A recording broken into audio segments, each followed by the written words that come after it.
Thanks for joining us today. Welcome to our second in a series of webinars that we are doing this year. This is John Taylor, Vice President of Sales with LightPointe.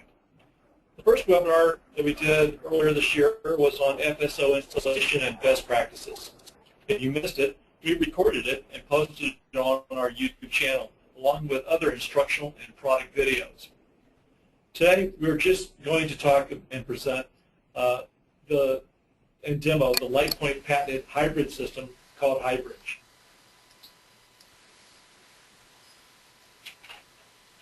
Customers sometimes are afraid of the impact of what weather will do to FSO. Some of our 60 gigahertz competitors like to exaggerate the potentials of availability issues with FSO. HyBridge can give you a longer range and versatility than 60 gigahertz radios. HyBridge is a rate adaptive multi-frequency Gig-E wireless bridge that is always on. You never lose connectivity, and you have longer range than 60 gigahertz. The HyBridge demo will be presented by Brian Peterson with LightPointe Customer Service. Please type your questions throughout the presentation, and we will answer them at the end. Now here's Brian. Good morning, everyone. Thank you, John. Yeah, today we're going to go ahead and discuss the HyBridge All-Weather Series, and as John mentioned, the HyBridge units are a multi-frequency rate adaptive solution.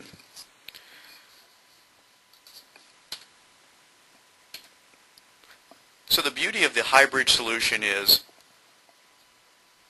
for a majority of the time, you're running on our laser-based, high-secure, full duplex gigabit solution.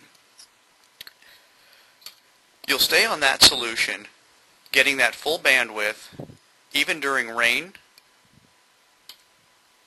light snow,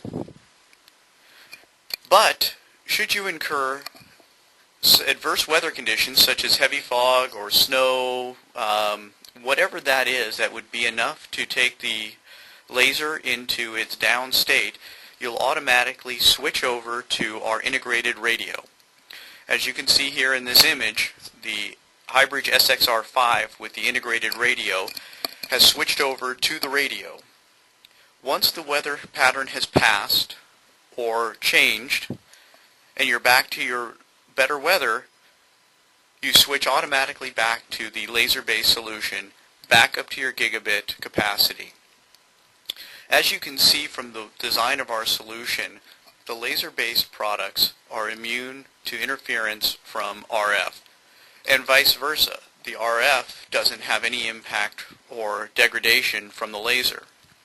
So it really is combining two complementary technologies into a great, always-on solution. And that's really the critical aspect of the HyBridge product, is it does give you that always-on, always available at any distance. Now we have taken the HyBridge product line and really put it into 4 separate products. The product that was shown in the earlier slides is for the SXR5.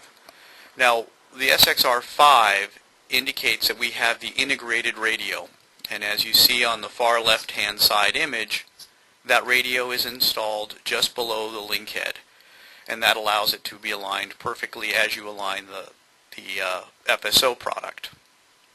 Now if you have a radio or you have a frequency issue where you prefer to use a specific radio manufacturer or a specific frequency based on either your country, your location, or just your general feelings, we do have the LightPointe HyBridge SX, which we call a radio-ready product. And what we mean by that is there is actually a port on the bottom of the unit that's an RJ45 10100 port that allows you to plug in your existing radio or radio of your choice and then have your switchover be to the radio that you prefer. That port can be powered or unpowered with 48 volt depending on a toggle switch that we have on the back of the unit. Now the SXR5 and the SX have the ability to go approximately 800 meters in most climates. Now that's a good amount of distance, but if your particular application requires greater distances, we do have the two products that are on the right-hand side of the screen. Those would be the LXR5 and the LX.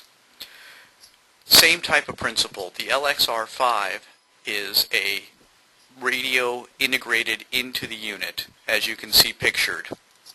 And then once again, if you prefer to use your own radios, whatever your circumstances are, either you have an existing radio, whatever that may be, the LX is actually the radio-ready product. So really the choices are up to you as far as let us know approximately how far you need to go and we'll be able to tailor the product to you. In all cases, you're able to extend the distance of the lasers and still have extremely high availability over the lasers, and then you always have that radio to automatically Muted. Unmuted. Now I'm going to actually switch over to talk to you about the brains of our system, which is the Air Manager product, the Air Manager software. The Air Manager is what really controls how this whole product works. In addition, it's also what gives you all the monitoring capabilities that you could ask for. So it has a web browser for doing immediate viewing and also configurations. It has SNMP capabilities. It has syslog capabilities. And with every system, we do include a CD-ROM that has the MIB libraries. The system also is designed around the ability to do in-band or out-of-band management depending on what kind of network you're running and what works best for you.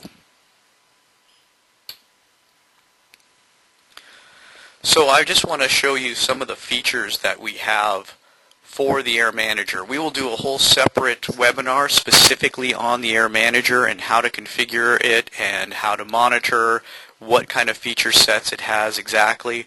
But for today, I just wanted to show you the various aspects that are available through the web browser. Primarily what we look at is it does have a statistics view, and that is down here in the lower left-hand corner. That allows you to look at what kind of traffic is passing through, which port is that traffic passing through, what kind of traffic, etc. This is a great way to view what is going on with your unit. Additionally, when you do decide to go with an SNMP strategy and or a syslog strategy, in the management section, which is by clicking on the icon here on the primary screen, it opens up the management interface. And what you can do is set your trap destinations, your syslog destinations, you can do your get and set communities, etc. All this can be done in the management section.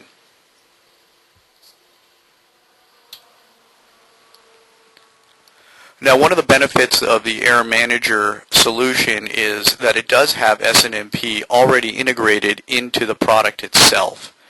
So depending on which SNMP software you use, internally we use MGSoft, but whichever software program you opt to go with, we do supply you with the MIB libraries for you to compile into that software package, which will then allow you to monitor and graph and do whatever types of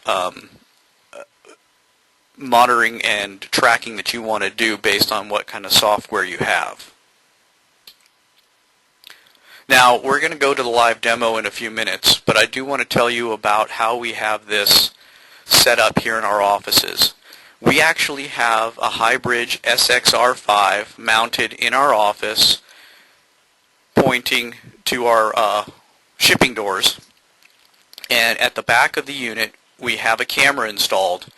So as you are looking at this image, this particular unit, which has the camera behind it, is not directly connected to the network except for the fact that it's connected through the remote link head. So this remote link head, the one closest to our roll-up door, is actually the one that is connected to our network. This unit, along with the camera, are standalone units that have no direct connection to our network except through the FSO. So this is truly a live demonstration. This is truly going through free space in order to connect these units and for us to visually see the camera. And what I'm going to do is I'm going to have the camera up with a live image. I'm going to have my ping running along with my SNMP trap ringer console and my syslog.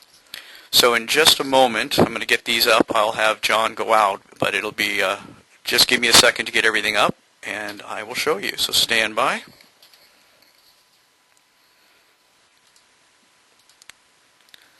So there's the network camera. You can see our guys packaging product up, ready for shipment today. There is my ping test already going. Currently I'm pinging the camera so that you can see how it works. Here is my TFTP. John is blocking the screen as we speak. Let me get up my trap ringer. So as you can see, John is blocking the beam. It is going into LOS. When he blocks it, you can see you get a request timed out.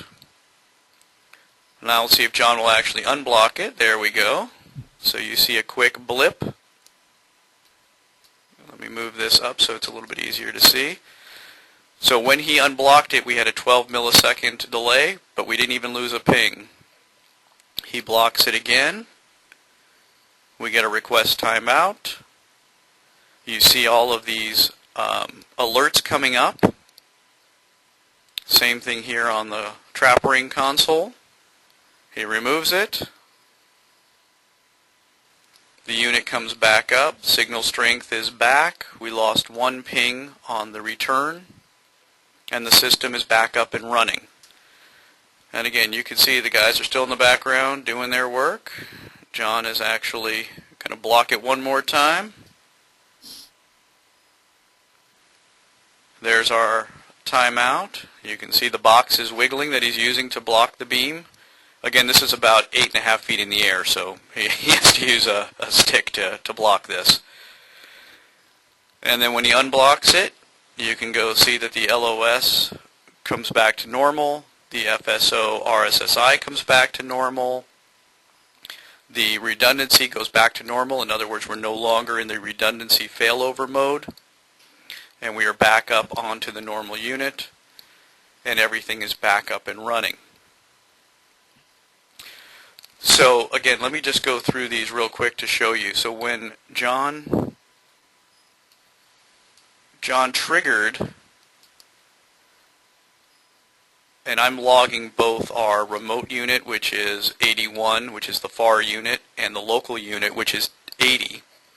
You can see that when he blocks it, you get an LOS alarm. So now you have loss of signal. You have the FSO RSSI alarm, meaning that you drop below RSSI. It kicked over into the redundancy failover. It now started transferring over the copper link, which is the backup port. When John unblocked it, the LOS returned to normal. The RSSI returned to normal on both sides. So we have 80 and 81. The redundancy goes back to normal, meaning that we are not on the backup radio. And the copper link goes back down into its standby state. That is how the HyBridge works. That is why we're able to keep our uptime as high as we do. So when you take a look at, for instance, the pings, if you lose one or two pings over a given time period, even if you had that happen, you're looking at, statistically, in order to keep 5 nines, you're looking at roughly 5 minutes of outage per year. Well, with the way the HyBridge is currently designed, it would take, let's see, one ping is let's call it a second. You could have, 60 times 5. Well, that's not going to happen in a given year. So we can achieve that 99% uptime or availability number because of the way the HyBridge fails over so quickly and then returns so quickly. So let me also then kind of show you